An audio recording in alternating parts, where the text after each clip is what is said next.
Assalamualaikum warahmatullahi wabarakatuh. Perkenalkan kami dari kelompok E4. Di sini kami akan mempresentasikan hasil diskusi kami mengenai tugas besar dengan tema job shop. Jurnal yang kami ambil dengan judul usulan penjadwalan produk menggunakan algoritma non-delay dengan mesin paralel pada PT Adi Chandra Dwi Utama. Sebelumnya perkenalkan anggota kelompok kami. Nama saya Jizel Fihorunisa, NIM 106. Saya Syahrani Meila Inayah, NIM 125. Nama saya Argiano Venagio Valenta, NIM 127. PT Adi Chandra Dwi Utama adalah perusahaan yang bergerak di bidang percetakan yang memproduksi banyak jenis produk seperti dus sepatu, hang tag, size tag, stiker, dan sebagainya. Selain mempunyai banyak jenis produk, perusahaan memiliki berbagai jenis mesin yaitu mesin sablon, mesin potong, mesin GTO, mesin GTO 4, mesin PON, mesin SORS, mesin spandek, dan mesin bor. Mesin-mesin ini memiliki jumlah lebih dari satu dan dapat bekerja secara paralel. Perlu adanya penjadwalan produksi karena terdapat waktu menganggur pada mesin yang menyebabkan waktu penyelesaian produk begitu lama.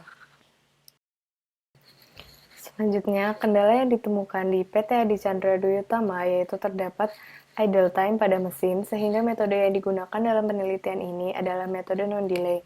Metode ini dapat meminimumkan max span dengan cara tidak membiarkan mesin menjadi idle bila suatu operasi dapat dimulai dan dapat dilihat dari pemilihan set operasi untuk dijadwalkan pada jadwal parsial dengan kriteria saat mulai terkecil.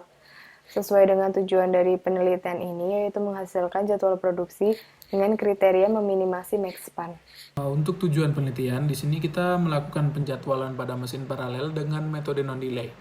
Dengan dilakukannya penjadwalan tersebut, diharapkan PT Adi Chandra Dwi Utama dapat meminimumkan waktu penyelesaian atau max span dengan mengurangi waktu menganggur atau idle time.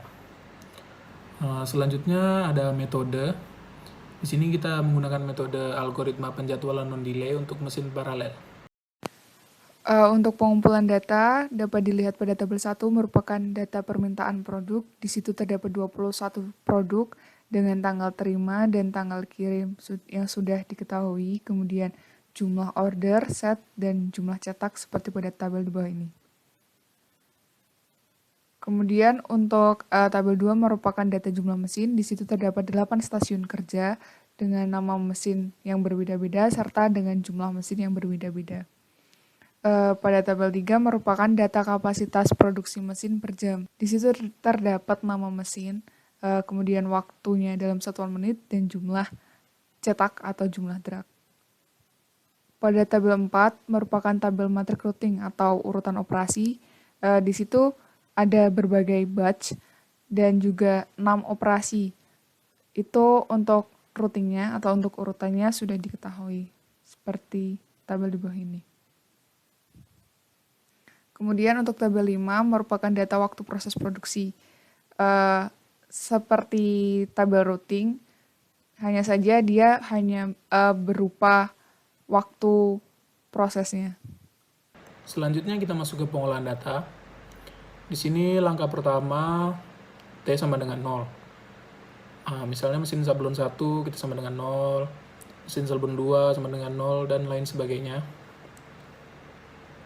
Di sini juga ada mesin GTO 1, mesin GTO 2, mesin PON, mesin spandex, dan lain sebagainya. Semua mesin kita sama dengan 0 di sini.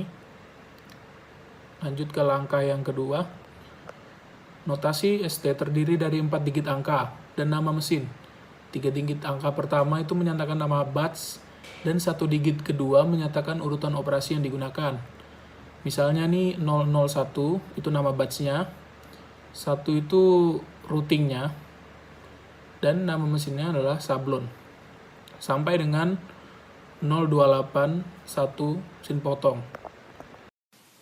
Selanjutnya untuk langkah 3, yaitu saat mulai setiap produk berbeda-beda tergantung tanggal terima order, seperti untuk batch 1 routing 1 sablon hingga batch 22 routing 1 potong. Tanggal terima order yaitu 5 Januari, maka saat mulainya sama dengan 0. Untuk 23 1 potong hingga 25 1 potong, tanggal terima order yaitu 6 Januari, maka 480. Untuk 26 1 sablon hingga 28 1 sablon, tanggal terima ordernya yaitu 7 Januari maka 960 menit.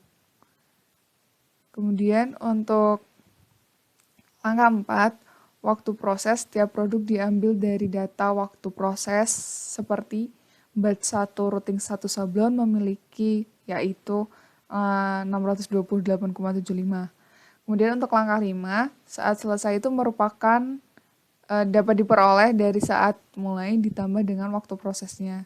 Sehingga untuk batch 1 routing 1 sablon dia memperoleh saat selesai sebesar 628,75. Untuk langkah 6-nya, saat mulai minimum diambil dari saat mulai yang terkecil. Pada stage 0, saat mulai terkecil adalah 0, maka saat mulai minimum yaitu sama dengan 0. Untuk langkah 7, mesin yang digunakan dapat dilihat pada notasi operasi yang terdapat pada langkah 2. Untuk stage 0, mesin yang digunakan sablon dan potong. Untuk langkah 8, jadwal parsial didapatkan dari membandingkan semua ST. Jika terdapat lebih dari satu saat mulai terkecil, maka perhatikan saat selesai dan pilih saat selesai yang terkecil. Jika saat selesai juga sama, maka pilih secara sembarang, seperti 5 satu potong dan 12 satu potong memiliki saat mulai 0. Maka yang akan dibandingkan saat selesai dari kedua notasi tersebut, 5 satu potong memiliki saat selesai 5,208, sedangkan untuk 12 satu potong dia memiliki 0,54. Maka yang akan terpilih yaitu 12 satu potong. Langkah 9. Perusahaan memiliki beberapa jenis mesin dan jumlahnya pun berbeda-beda, seperti mesin sablon ada 6 unit, mesin potong dan mesin bor ada 3 unit, mesin GTO, GTO 4, dan mesin spandex ada 4 unit, mesin SORS ada 2 unit, dan mesin PON ada 5 unit.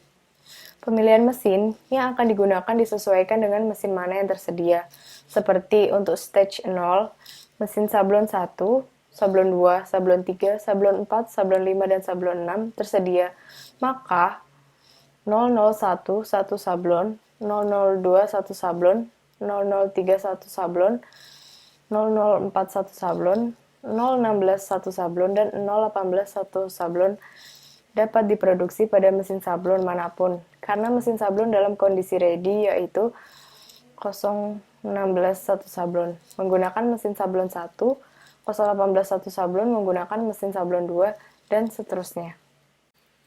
Berikut merupakan hasil penjadwalan dari PT Adi Chandra Dwi Utama. Seperti yang kita lihat pada tabel, tanggal terima order pada tanggal 5 Januari 2015 dan tanggal selesai diproduksi pada tanggal 7 Januari 2015. Produksi memakan waktu 2 hari karena produksi dilakukan dalam regular time yaitu 8 jam kerja atau 480 menit. Dalam memproduksi kertas tisu Andrew Smith putih, produk selesai diproduksi 628,75 menit, sehingga melebihi waktu regular time, yaitu 480 menit. Analisis yang diperoleh ialah penjadwalan dilakukan sehari setelah tanggal terima order.